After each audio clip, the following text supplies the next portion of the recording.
Hey guys what's up, कैसे हैं आप सभी लोग। Welcome back to my channel. So guys, आज हम लोग डीएससी सस्टेनेबिलिटी मार्केटिंग का यूनिट नंबर 4 करेंगे। सो गाइस, इस यूनिट में sustainability and marketing mix decision के बारे में हम पढ़ेंगे। बहुत ज़्यादा इजी सा यूनिट है, हम बहुत जल्दी से कर लेंगे। सो बिना किसी टाइम वेस्टिंग के हम वीडियो को अपना स्टार्ट करते हैं। जो पहला हमारा टॉपिक है वो है developing and reinforcing behaviour through the 3 R's: recycle, reuse, reduce. पहले हम रिसाइकल देख लेते हैं। Involves converting waste into reusable material. ये जो है रिसाइकल है हमारा, ये किसी भी वेस्ट को रीयूजेबल मटेरियल में कन्वर्ट करने का काम करता है। ठीक है। सेकंड क्या है? Encourage responsible disposal and circular use of resource. ये इंकरेज करता है लोगों को कि रिस्पॉन्सिबली किसी भी प्रोडक्ट को डिस्पोज करो एंड उसको सर्कुलर यूज़ करो। जैसे कि मैं एग्जांपल दूं, मैं कपड़ा लेता हूँ, मैं टी शर्ट लिया, मैंने उसे पहना, मेरे भाई ने पहना, उसके बाद उसके भाई ने उससे उससे छोटे वाले ने पहना, और जब बिल्कुल छोटा हो गया तो मैंने उसे फाड़ के पोछा बना दिया। फिर पोछे से भी जब रिटायर हो गया तो मैंने उसे किसी और चीज़ को साफ करने का बना दिया। तो यहाँ पे हमने उस टी शर्ट का सर्कुलर यूज़ किया ना, उसकी लाइफ टाइम बढ़ा दी हमने। तो ऐसा ही होता है। ठीक है। थर्ड क्या है इसमें? Helps reduce pollution, landfill waste and energy consumption. ये जो है हमारे पॉल्यूशन को कम करने का काम करता है। लैंड में जो वेस्ट होता है, मतलब ज़मीन पे जो वेस्ट पड़ा होता है, उसको कम करने का काम करता है। और एनर्जी कंजम्पशन को रिड्यूस करने का भी काम करता है। क्योंकि अगर हम सेम प्रोडक्ट को अगेन एंड अगेन यूज़ करेंगे तो उसे दोबारा हम खरीदेंगे नहीं, नहीं खरीदेंगे ना। और जब हम नया प्रोडक्ट नहीं खरीदेंगे तो उस प्रोडक्ट की मैन्युफैक्चरिंग में जो एनर्जी लगेगी वो एनर्जी हमारी कंज्यूम हो गई, रिड्यूस हो गई। तो फिर यही होता है हमारा रिसाइकल। इसके मार्केटिंग एप्लीकेशन अब हम लोग देखते हैं। Promoting products made from recycled content.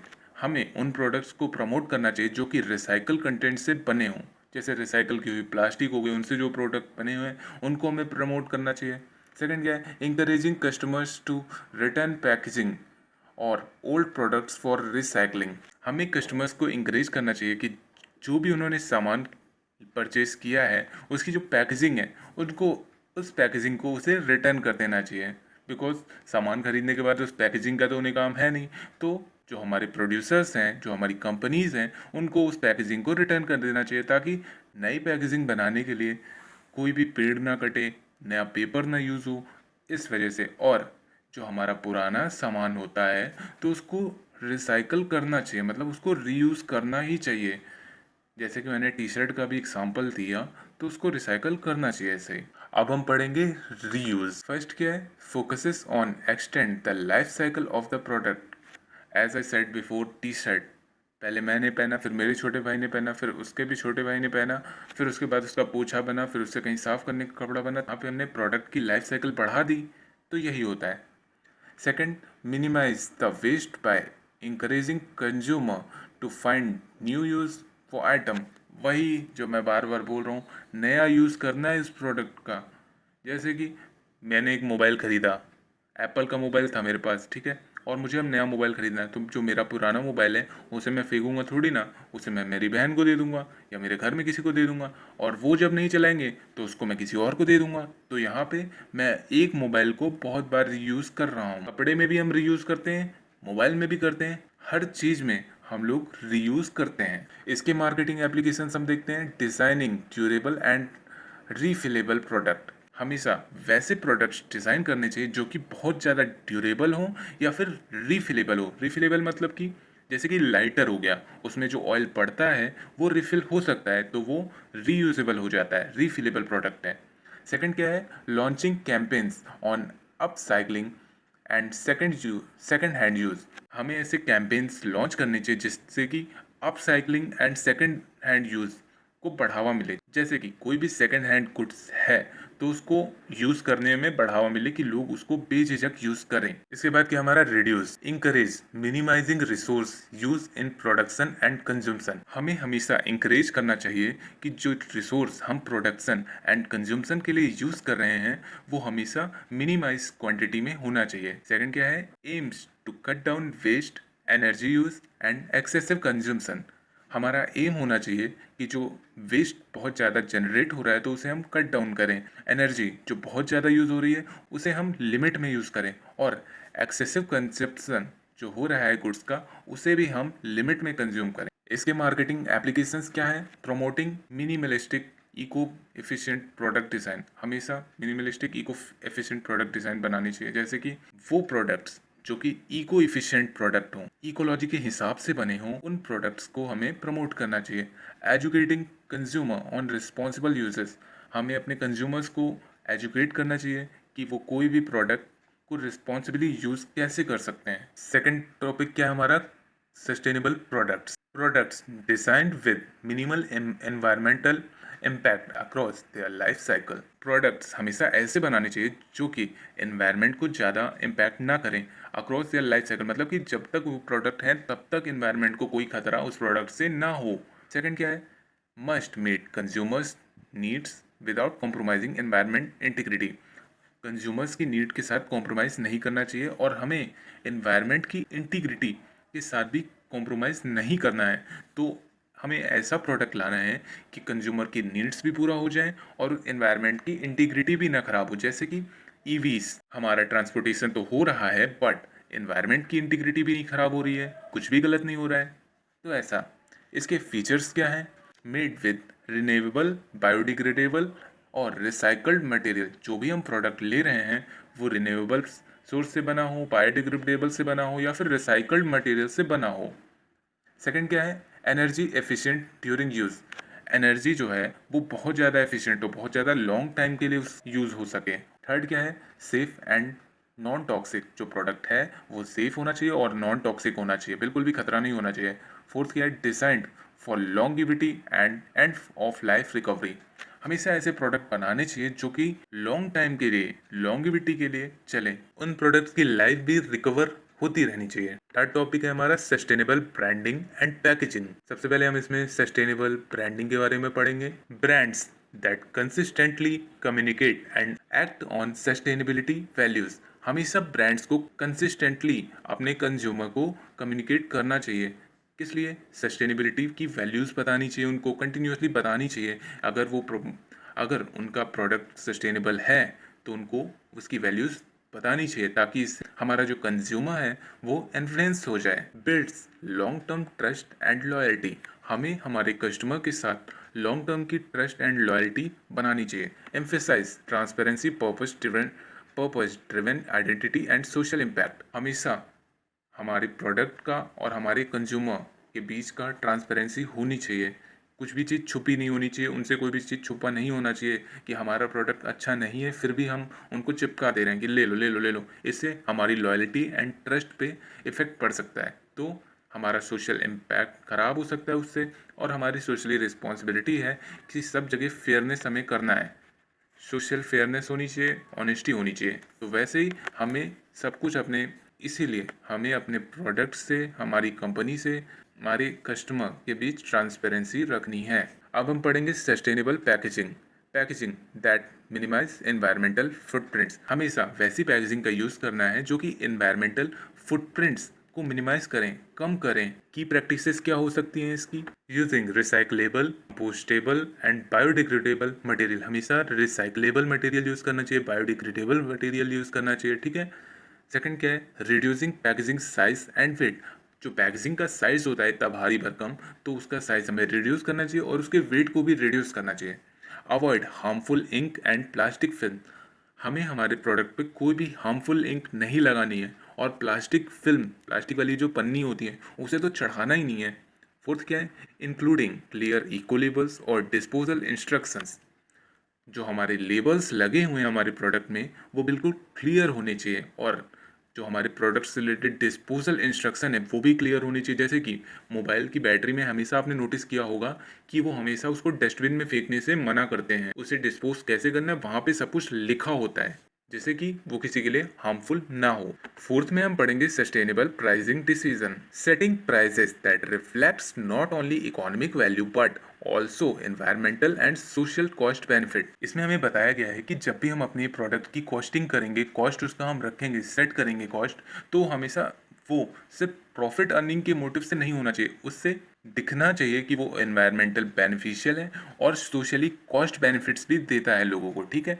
अब हम इसमें पढ़ेंगे प्राइसिंग स्ट्रेटजीज इंक्लूड्स, मतलब कि कौन कौन सी प्राइसिंग स्ट्रेटजीज हैं। पहला क्या है, premium pricing for green innovation. हम अपने प्रोडक्ट पे प्रीमियम प्राइसिंग चार्ज कर सकते हैं। अगर हमारा प्रोडक्ट ग्रीन इनोवेशन है या फिर हम सस्टेनेबल प्रोडक्ट दे रहे हैं तो हम उसके लिए प्रीमियम प्राइसिंग चार्ज कर सकते हैं। Cost based pricing incorporating eco friendly production cost, जितना भी हमारा मैन्युफैक्चरिंग कॉस्ट लगा है उतना प्लस हम थोड़ा सा प्रीमियम ले सकते हैं। Subsidise pricing to increase access to sustainable product, हमें सब्सिडी भी प्रोवाइड करनी है अपने प्रोडक्ट पे। जैसे कि ईवीज हैं तो उसमें बहुत सारी सब्सिडीज गवर्नमेंट प्रोवाइड करती है ताकि जो हमारे कंज्यूमर हैं, कस्टमर हैं, मिडिल क्लास पर्सन है, वो उसको ईजिली अफोर्ड कर पाएँ।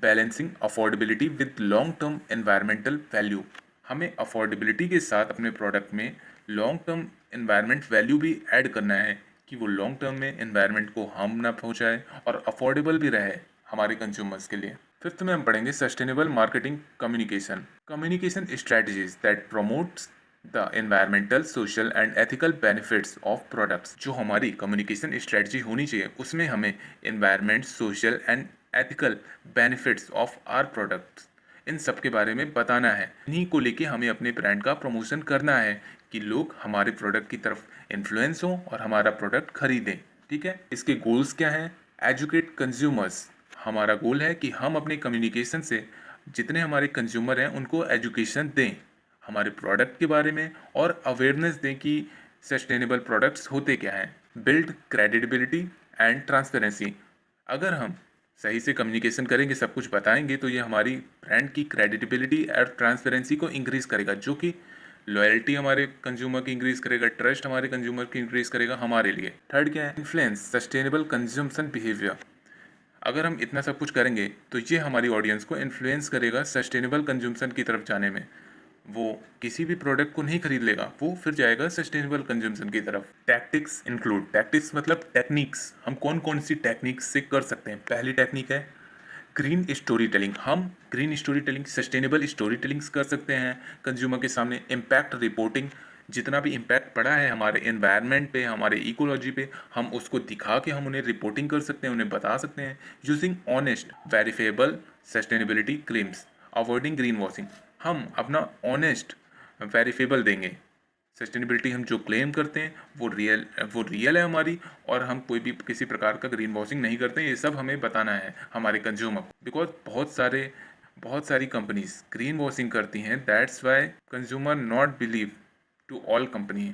तुम्हें पता है बहुत सारी कंपनीज ना ग्रीन वॉशिंग करती हैं, वो कुछ नहीं देती हैं, सस्टेनेबिलिटी नहीं देती हैं और एक्स्ट्रा चार्ज कर लेती हैं, इस वजह से कंज्यूमर बिलीव ही नहीं करते हैं। सिक्स क्या है, sustainability and promotion mix decision, incorporating sustainability into each element of the promotion mix. First है हमारे पास promotion mix, advertising highlighting eco benefits of products in a truthful and engaging manner, हमें अपने प्रोडक्ट्स को ecological benefit बताना है, हमें उसी चीज़ को हाईलाइट करना है, वो भी ट्रुथफुल और इंगेजिंग मैनर में। हमें कुछ भी झूठ नहीं बोलना है, हमें जो भी बोलना है वो ट्रुथफुल बोलना है, इंगेजिंग मैनर में बोलना है, ताकि हमारी ऑडियंस हमारे एडवर्टाइज की तरफ इंटरेक्ट हो, सस्टेनेबल परचेज करे।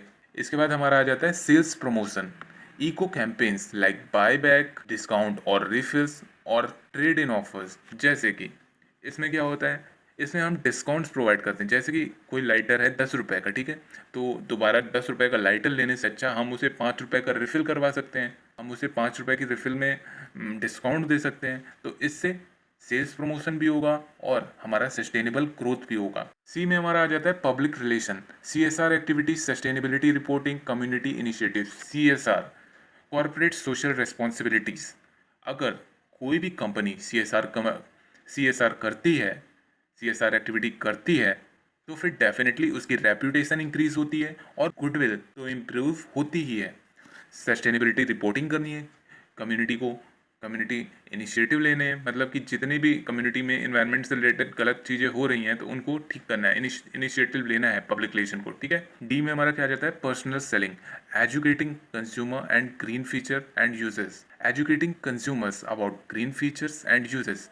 पर्सनल सेलिंग में क्या हो जाता है, हम किसी भी पर्सनल कंज्यूमर को ग्रीन फीचर्स के बारे में बताते हैं, उसके यूजेस बताते हैं, एजुकेट करते हैं, तो और हम उसे पर्सनल सेलिंग भी कर देते हैं उस प्रोडक्ट की, तो इसे हम कहते हैं personal selling.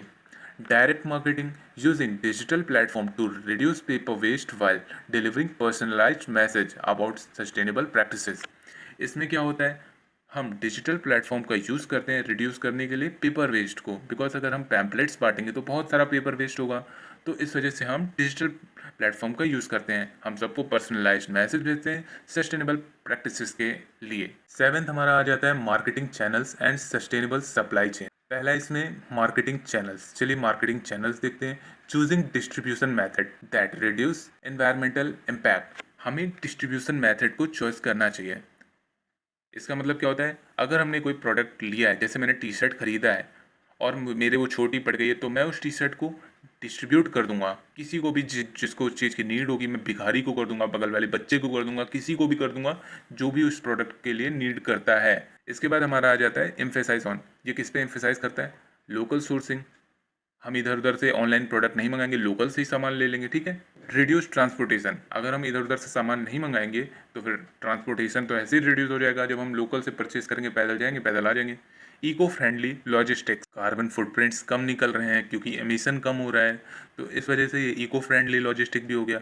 Direct to consumer and digital channels often have smaller carbon footprints, जो भी हमें सेल्स करनी है, अगर हमारे पास कोई प्रोडक्ट है सस्टेनेबल प्रोडक्ट, तो हम उसे डायरेक्ट टू कंज्यूमर, सीधा हम कंज्यूमर के पास उसको डिलीवर करेंगे और हम डिजिटल चैनल्स का यूज़ करेंगे, क्योंकि digital channel small carbon footprints include करते हैं। ऐसा नहीं उनमें कार्बन फुटप्रिंट्स नहीं है, बट बहुत ज़्यादा स्मॉल क्वांटिटी में है। चलिए अब हम देखते हैं B, sustainable supply chain, integrating sustainability at every stage of supply chain management. Supply chain management में सस्टेनेबिलिटी की इंटीग्रिटी एवरी स्टेज पे होनी चाहिए, ठीक है। Practices include ethical sources of raw material, जो भी हम रॉ मटेरियल का यूज़ कर रहे हैं, जो भी सोर्स यूज़ कर रहे हैं, वो एथिकल होना चाहिए, अनएथिकल नहीं होना चाहिए। नॉन रिन्यूएबल नहीं हमें यूज़ करना है, रिन्यूएबल सोर्स यूज़ करना है हमेशा। Supplier audits of environmental and social compliance, जो हमारा सप्लायर है उसको चेक करना चाहिए कि जो हमारे प्रोडक्ट्स हैं वो सोशल कंप्लायंस है या नहीं है, एनवायरमेंटल के लिए बेनिफिट्स हैं या नहीं है, ठीक है। इसके बाद क्या आ जाता है, lean manufacturing to reduce waste, हमें कम मैन्युफैक्चरिंग करनी है वेस्ट को रिड्यूस करने के लिए। जितनी डिमांड हो उतनी ही हमें सप्लाई करनी है, कुछ ज़्यादा एक्सेसिव सप्लाई नहीं करनी है। रिड्यूस, क्योंकि हम अगर एक्सेसिव सप्लाई करेंगे तो वेस्ट भी हमारी ज़्यादा निकलेगा, तो हमें लिमिट में मैन्युफैक्चरिंग करनी है। Reverse logistic for product returns and recycling, हमेशा हमें रिवर्स लॉजिस्टिक का यूज़ करना है प्रोडक्ट के रिटर्न में एंड प्रोडक्ट की रिसाइकलिंग में, ठीक है। इसके बाद हमारा क्या आ जाता है, ensures traceability, transparency and resilience in operation, हमेशा ट्रेसेबिलिटी होनी चाहिए हमारे ऑपरेशंस में, मतलब कि हम ट्रेस कर लें कि कहाँ पे क्या हो रहा है। ट्रांसपेरेंसी होनी चाहिए हमारे प्रोडक्ट में और हमारे कंज्यूमर के बीच, और रेजिलियंस मतलब भरोसा होना चाहिए ऑपरेशंस का, ठीक है। सो गाइज हमारा यूनिट नंबर 4 यहाँ पे कंप्लीट हो गया। होप गाइज आपको वीडियो अच्छी लगी हो। अगर आपको वीडियो अच्छी लगी हो तो please like, subscribe and comment in my channel. Thanks for